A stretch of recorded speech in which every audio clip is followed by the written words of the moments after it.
Bismillah. Assalamualaikum warahmatullahi wabarakatuh. Bismillahirrahmanirrahim. Alhamdulillahi rabbil alamin.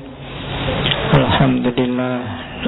Nahmaduhu wa nasta'inuhu wa nastaghfiruh. Wa na'udzu billahi min syururi anfusina wa min sayyiati a'malina. May yahdihillahu fala mudilla lahu wa may yudlilhu fala hadiyalah. Allahumma sholli wa sallim wa barik ala habibina wa syafi'ina sayyidina wa maulana Muhammadin wa ala alihi wa ashabihi wa ala kulli man ittaba'a huda. Amma ba'du. Bismillah. Malam ini mari kita lanjutkan ngaji filsafat kita. Disiapkan mentalnya, disiapkan fisiknya. Malam ini kita ketemu untuk ngaji filsafat yang kedua kali kita ketemu beliau, yaitu Ibnu Rus,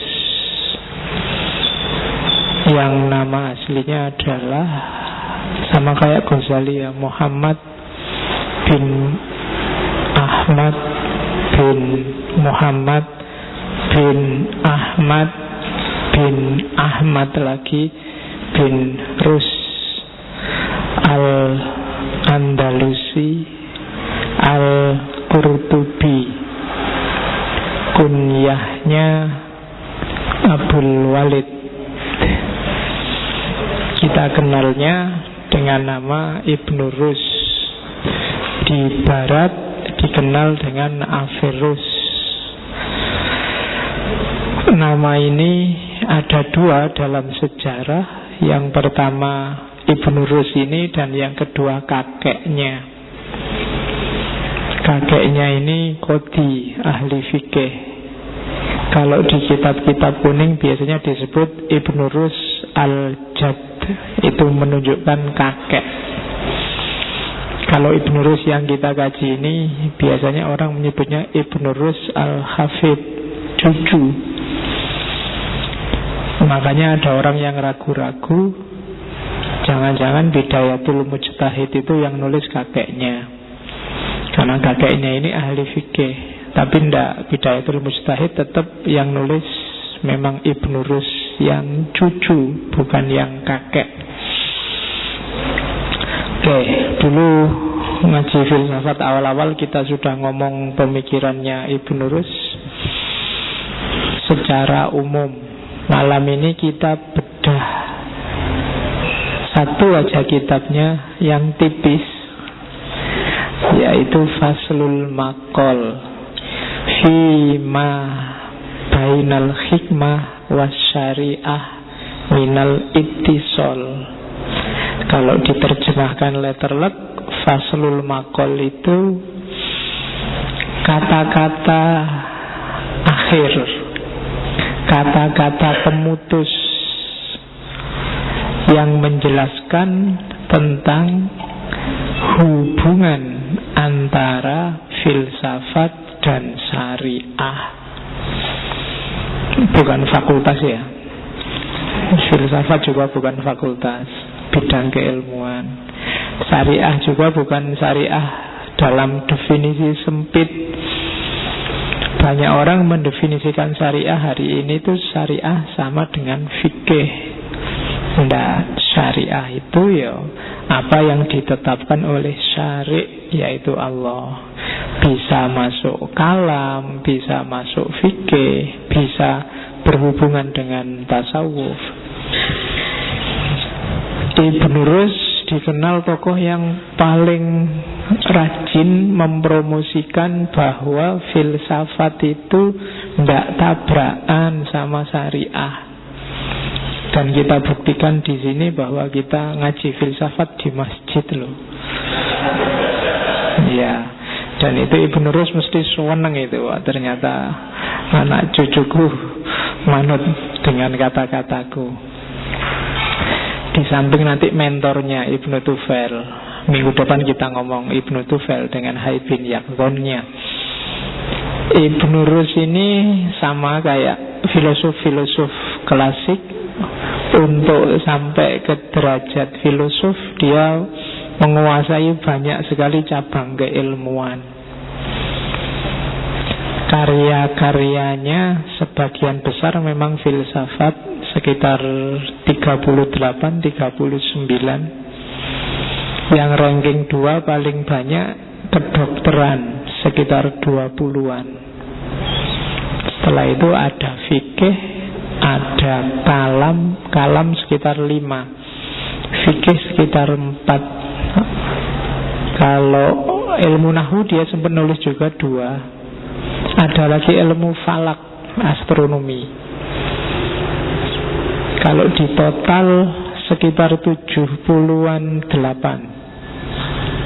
kitab, kurang lebih. Umurnya sendiri 72.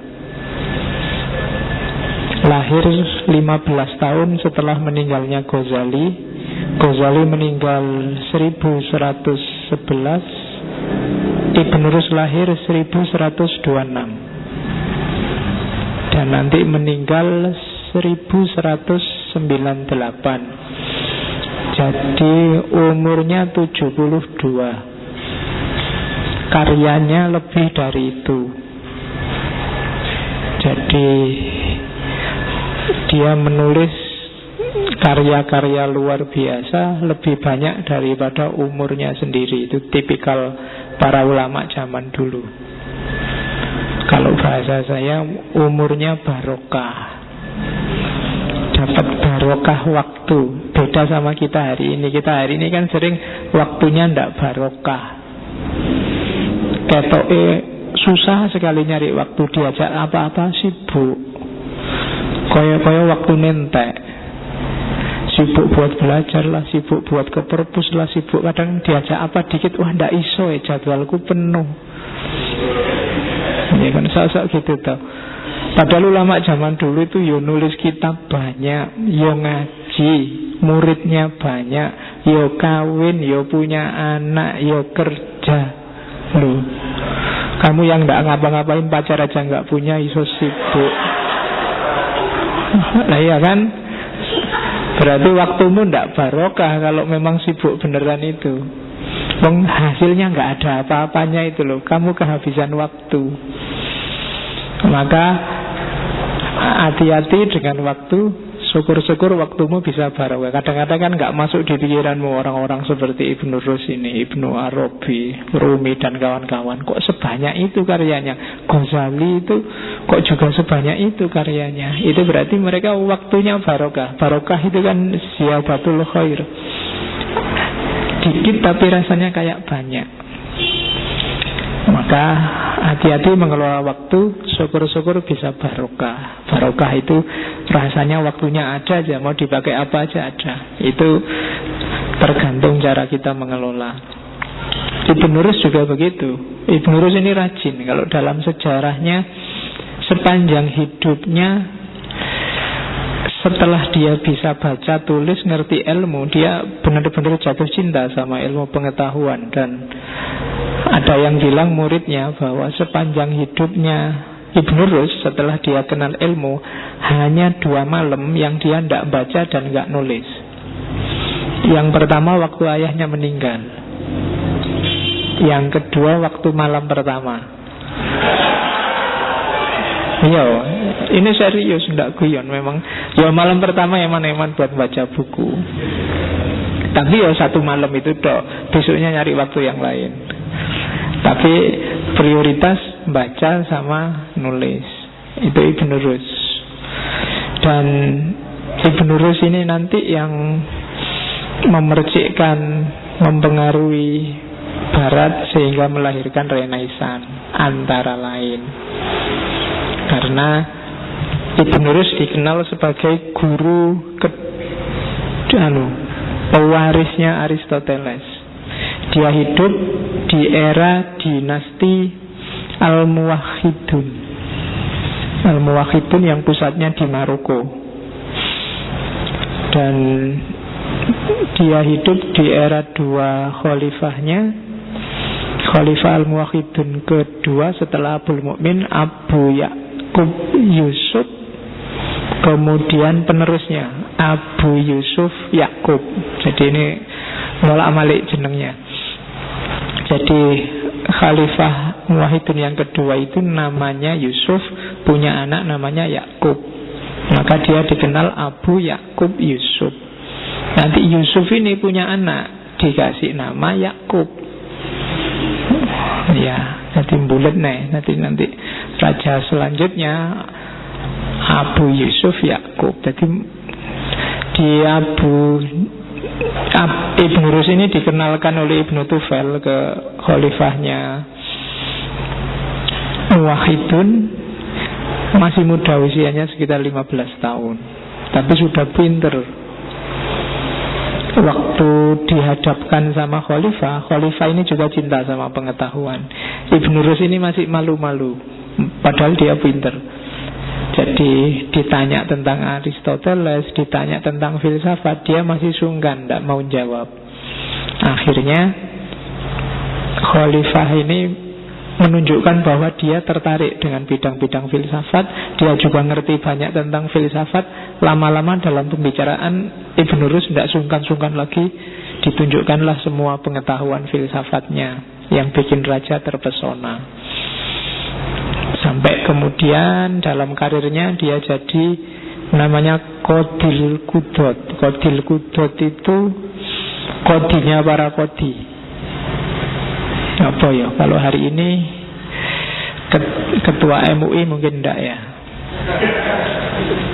Ya, karena ini orang yang superior di bidang hukum Islam zaman itu, di era Abu Ya'qub Yusuf. Nanti di era putranya Abu Yusuf Ya'qub, sebenarnya awal-awal dia santai, tapi belakangan dia mendapat banyak fitnah.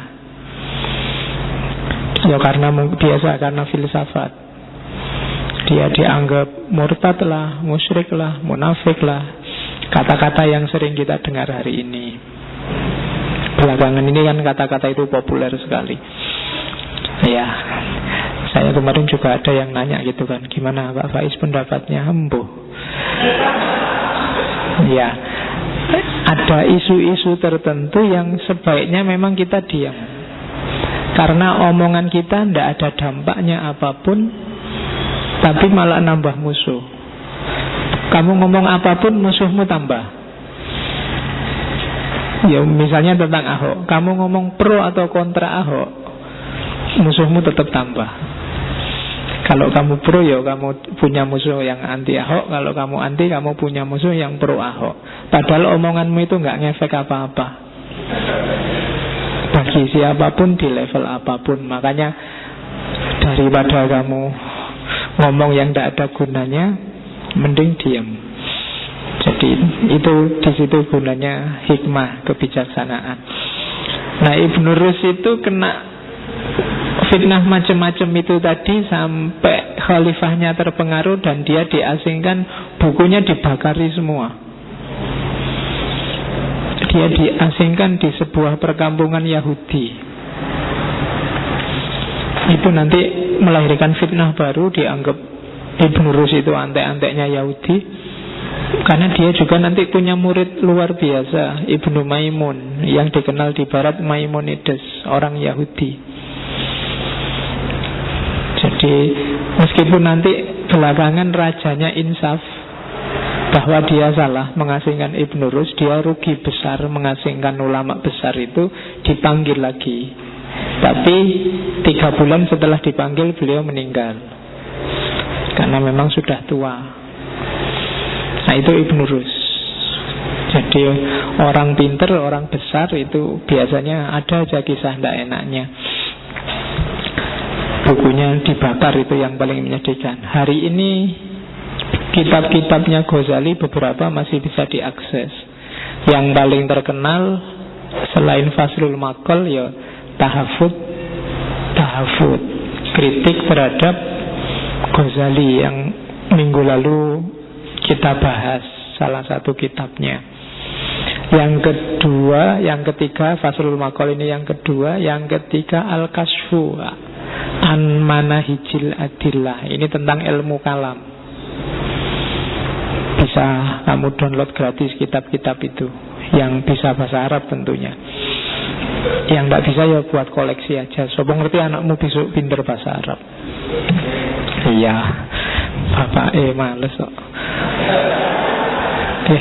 Saya tak mendoakan anakmu aja lah. Oke, bismillah ya, malam ini kita ngaji. Semoga khatam Faslul Maqal. Ini dulu saya ingin mengenalkan beliau, scientific personality-nya. Barangkali berguna, karena hari ini banyak orang melupakan ini.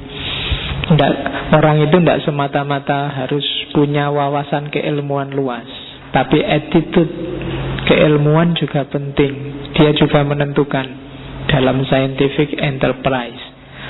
Pelajaran dari Ibn Rus yang saya catat 3. Ibn Rus ini membahas banyak sekali aliran-aliran, mengkritik banyak sekali kalam. Kadang dia mengkritik Asy'ariyah, kadang dia mengkritik Mu'tazilah.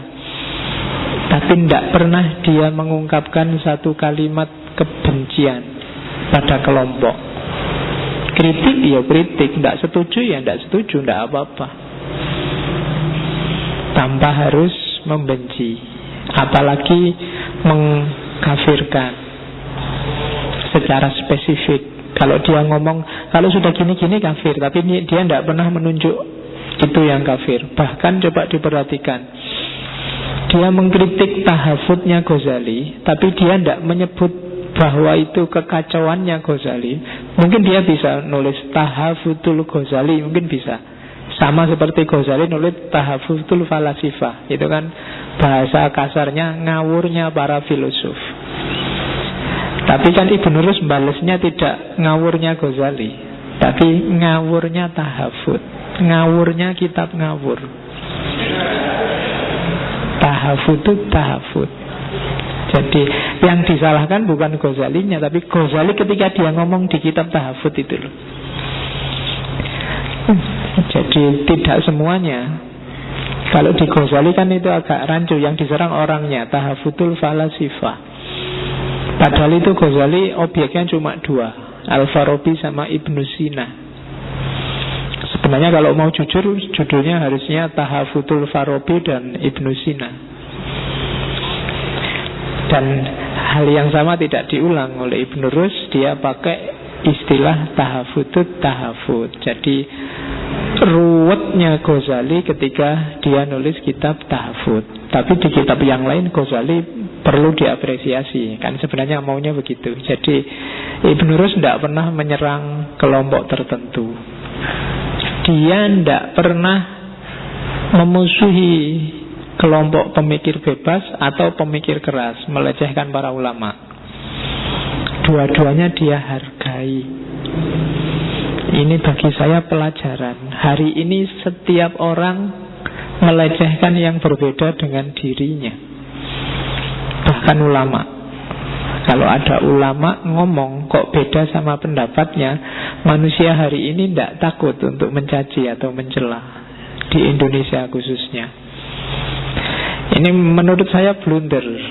Karena ulama itu pewarisnya para nabi apapun. Dan yang kedua, hati-hati jangan-jangan yang kita cela itu orang yang dicintai Allah. Dan pasti dia dicintai Allah. Karena apa sih di muka bumi ini yang tidak dicintai oleh Allah? Karena Allah itu maha penyayang, maha pecinta. Dan yang dicintai oleh Allah itu kita caci maki. Siapapun dia, ada dimanapun levelnya, seperti apapun pendapatnya. Itu menurut saya di antara simpul yang harus kita urai sebagai Muslim Indonesia hari ini. Kita harus belajar dari Ibn Rus. Di fitnah seperti apapun dia tidak pernah balas dendam untuk menjatuhkan orang-orang yang mencelanya. Dan terakhir Ibn Rus ini tidak kayak Ghazali. Ghazali itu ngotot sekali nyari kebenaran yang paling benar. Tapi Ibn Rus sejak awal dia sudah punya persepsi bahwa sebagai manusia kapasitasku terbatas untuk mengetahui kebenaran yang paling benar itu. Yang ku anggap benar hari ini mungkin besok ada fakta baru, ternyata enggak. Jadi mentalnya Ibn Rus itu, sehingga dia terbuka. Informasi apapun dari kelompok manapun, ndak apa-apa tak dengerin. Kalau ada kitab, ya ndak apa-apa, sini tak bacanya. Itu Ibn Rus. Jadi dia terbuka. Mental ini menurut saya penting juga, karena hari ini kita, kalau bahasanya Montgomery Ward, biasanya kita pakai strategi otoriter. Strategi otoriter itu yo, kalau sudah kelompok A, yo yang dibaca yo kitab-kitab kelompok A aja, kitab-kitab kelompok lain itu haram. Sehingga kita judgementnya tidak adil. Dan itu tidak dilakukan oleh Ibn Rus. Nah itu scientific personality-nya, attitude ilmiah seorang Ibn Rus. Ada yang hilang menurut saya di kampus-kampus hari ini, yang tidak ada mata kuliahnya, yaitu etika ilmiah. Zaman saya dulu ada mata kuliah yang judulnya Adabul Bahsi wal Munadzara, etika bertukar pendapat, etika diskusi. Itu menurut saya lebih penting dibandingkan sebelum kita paham materinya. Kalau etika diskusinya sudah rusak, ya hasilnya rusak. Di Indonesia hari ini orang kalau debat pinter, tapi sharing pendapat agak susah. Debat itu kan orang kukuh dengan posisinya masing-masing terus tanding. Kiblat kita hari ini ILC. Iya. Jadi pokoknya debat. Kalau debat pinter, tapi berbagi ide kita agak berat. Oke, scientific personality. Terus satu teori lagi sebelum masuk ke faslul maqal. Ini menurut saya penting ya untuk teman-teman yang sedang ngaji filsafat. Katanya Ibn Rus, ada 5 syarat bagi para peminat filsafat. Yang pertama, ini tidak bisa diingkari, bakat.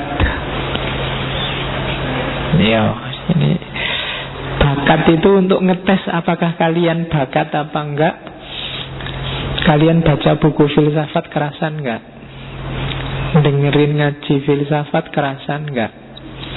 Kemudian kalau ada orang ngomong di level yang filosofis, kalian kerasan enggak? Kalau kerasan dan seneng, ada bakat. Kalau ngantuk, ya baca buku filsafat 200 halaman baru dapat 2 lembar sudah menguap. Menguap itu hilang berarti kamu ngantuk. Itu harus diasah lagi. Bakat itu kan bukan sesuatu yang ada begitu saja, harus diasah. Tumbuhkanlah bakatmu. Bukan aku itu bakat apa enggak. Jangan dicari kamu, aku bakat bulu tangkis enggak ya. Enggak akan ketemu. Latihan aja bulu tangkis. Lama-lama ya bakatnya muncul. Bakat itu 10%, tapi harus ada.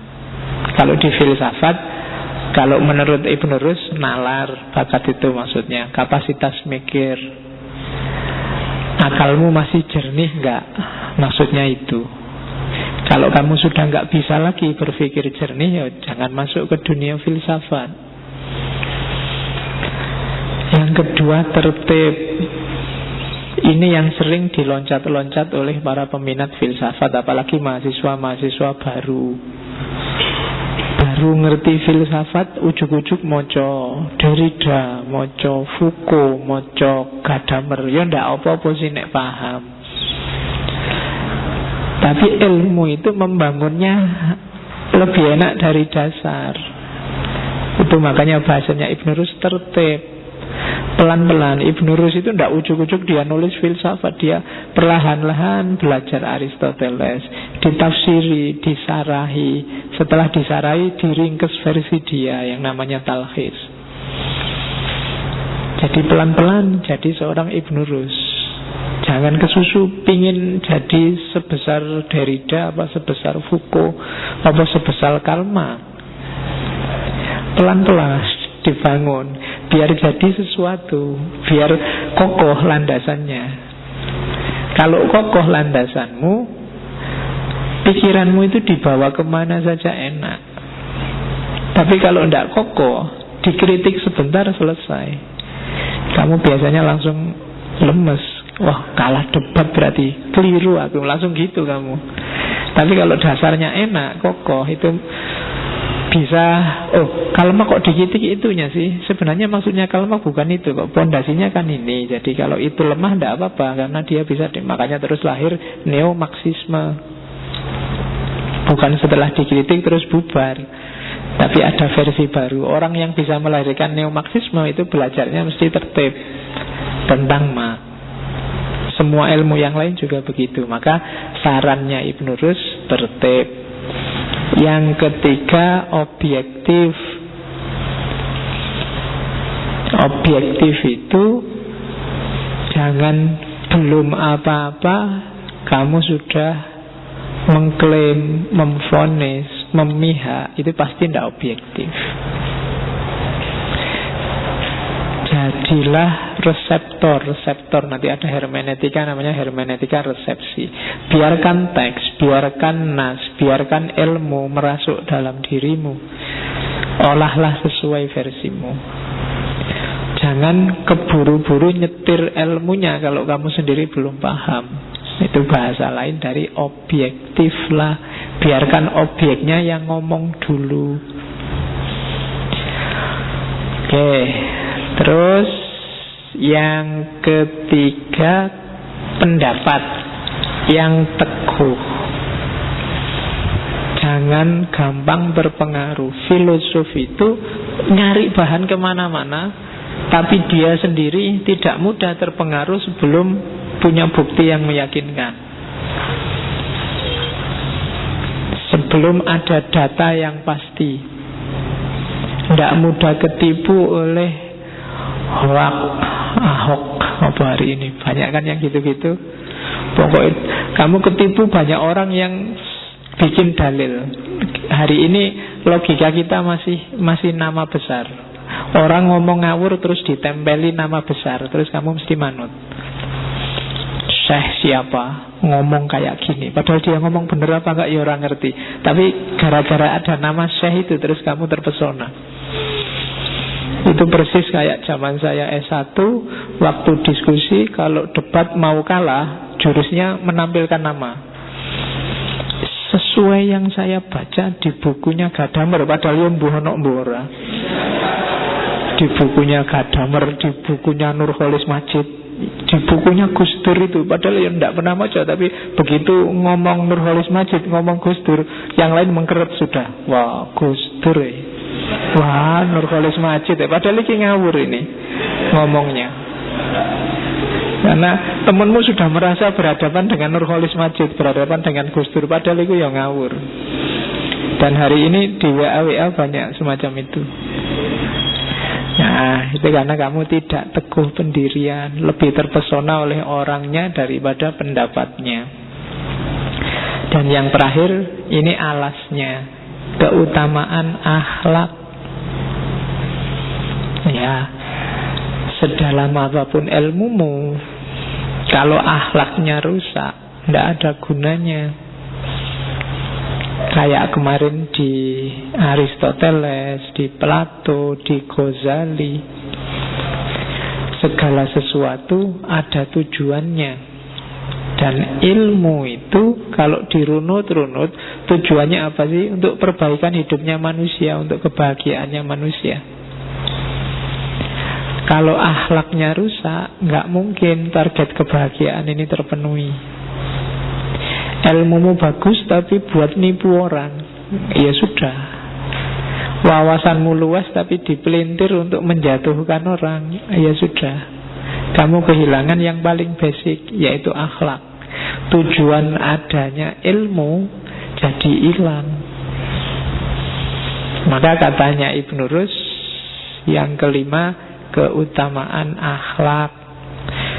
Jadi bakat, akalnya harus sehat, tertib, urut, tidak kesusu pingin dalam, nggak kesusu pingin besar, objektif, kemudian tidak mudah terpengaruh, dan keutamaan akhlak. Silahkan setelah itu dalamilah filsafat. Nah, itu sarannya Ibnu Rus, yang menurut saya sampai hari ini masih relevan.